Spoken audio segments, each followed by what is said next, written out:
I'm Christy. Today I want to talk about how to change in perspective to improve life. As we wrap up this series, I think it's a good idea to consider general ways to work on changing our perspective on things. It's impossible for me to address every possible area that we could or should consider shifting our perspective on when it comes to our loved ones with special needs. I think the first thing that we need to consider is whether or not we need to shift our perspective at all. If we're content with the way things are, do we even need to change anything? Maybe not.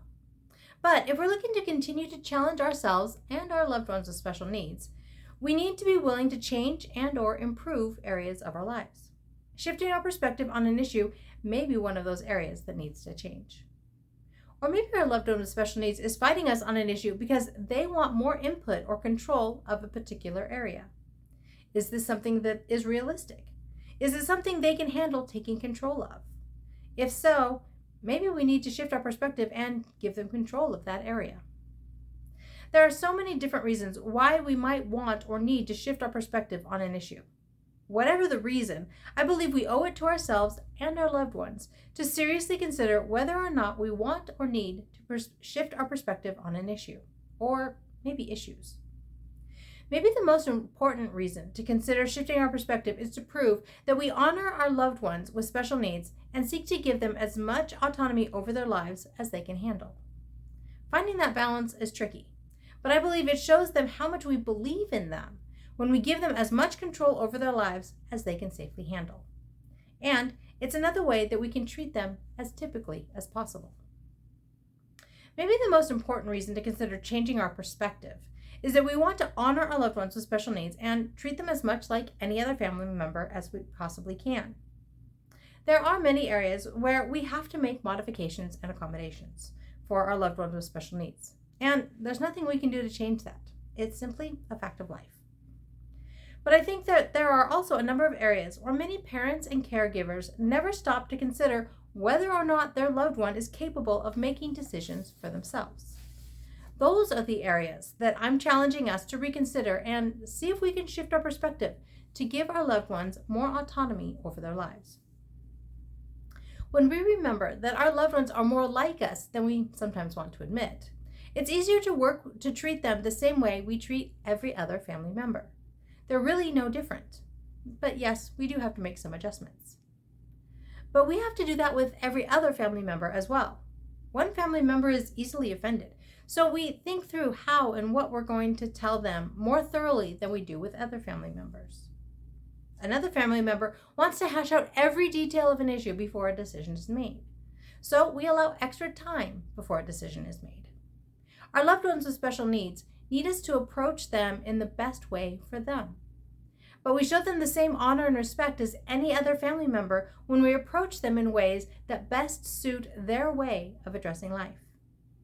Now, how do we shift our perspective? Well, as I've mentioned before, I believe this first step is simply to choose to change your perspective. Simple? Yes. Easy? Absolutely not. Like any change, choosing to make a change is the first step. And then choosing to continue to change every time you're challenged to maintain the status quo. Yes, change is hard. It takes time. But changes that improve relationships are worth the time and effort it takes to make them. I think one of the most basic shifts we can make in our perspective of our loved ones with special needs is to choose to honor and respect them as equal family members. Now, that sounds bad, and I don't mean to sound condescending, but I think a lot of parents and caregivers tend to believe that their loved one isn't capable of making certain decisions, so they make those decisions themselves without ever asking their loved one for any input. That's one area I think we can choose to honor and respect our loved ones by giving them as much autonomy over their lives as possible. In short, I believe that we need to be open to shifting our perspective in any area where we don't show equal honor and respect for our loved one's desire to live an autonomous life as we would for any other family member. Yes, we'll have to make some modifications and or accommodations for our loved one with special needs. And again, finding that balance is tricky. We don't always do it well. But if we strive to improve in this area consistently, but we can strive to improve in this area consistently. As we improve in one area, we'll likely find another area to work on. Such is life. Always something else to work on next. But as each improvement becomes more ingrained in us, relationships improve and trust deepens. So next week, I'm going to take a week off to enjoy the holiday with my family. The following week, we'll begin another series. I'm not exactly sure what it'll be, but my thinking cap is on. We'll see what comes up. If you have a suggestion, you can email me at Christy, CHRISTY, at havenofhopeforme.com. I'd love to hear from you. My question for you this week is this. How are you doing on shifting your perspective of your loved one with special needs? Again, I'd love to hear your thoughts. You can leave me a comment below, or you can leave me a comment over on the blog. That's at www.havenofhopeforme.com. This originally posted in June of 2022.